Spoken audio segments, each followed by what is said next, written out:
Welcome to என்மேக்ஸ் civil Muthukani. இந்த வீடியோவில் நம்ம பார்க்க போகிறது அண்ட் ரிலேஷன் அண்ட் ஃபங்க்ஷனில் ஒரு டெஃபினேஷன் தான். ஸோ இப்போ relation from set A to set பின்னு வச்சுக்கோங்களேன். Set A to set B, இங்கே இருக்கிற எலமெண்ட்ஸ் எல்லாம் இல்லைனா பி டு கியூ, ஏன்னா அங்கே பி கியூன்னு மென்ஷன் பண்ணியிருக்கோம். ஸோ அதனால் இதை பி கியூன்னு வச்சுக்கலாம். ஸோ பியில் இருக்கிற எலமெண்ட்ஸும் கியூவில் இருக்கிற எலமெண்ட்ஸும் எப்படி ரிலேட் ஆகிருக்கு அப்படின்னா, x comma y, x is the first letter of the name y. இங்கே இருக்கிறதுலாம் ஒய்ங்கிற எலமெண்ட்ஸ், இங்கே இருக்கிறதுலாம் எக்ஸுங்கிற எலமெண்ட்ஸு. எக்ஸ் எதை குறிக்கினா ஒயில் இருக்கிற எலமெண்ட்ஸோட ஃபர்ஸ்ட் லெட்டர். ஏனா Ali A, Banu B, Binoy B, Chandra C, அந்த மாதிரி. ஸோ இந்த மாதிரி அவங்க ரிலேஷன்ஷிப்ஸ் இருக்குது.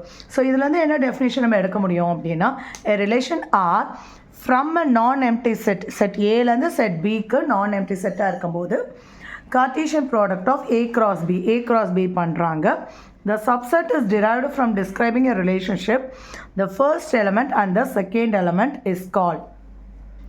ஓகேவா, ஃபர்ஸ்ட் எலமெண்ட்டுக்கும் செகண்ட் எலமெண்ட்டுக்கும் இருக்க ரிலேஷன்ஷிப். இந்த செகண்ட் எலமெண்ட்டை நம்ம இமேஜ் ஆஃப் த ஃபர்ஸ்ட் எலமெண்ட்டுன்னு சொல்லுவோம்.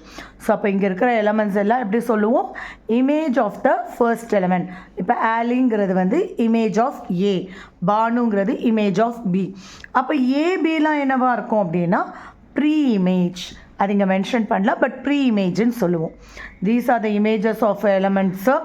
அது மாதிரி ஏபிசிங்கிறதுலாம் ப்ரீ இமேஜஸ் ஆஃப் ஆலி, பானு அண்ட் பினாய்.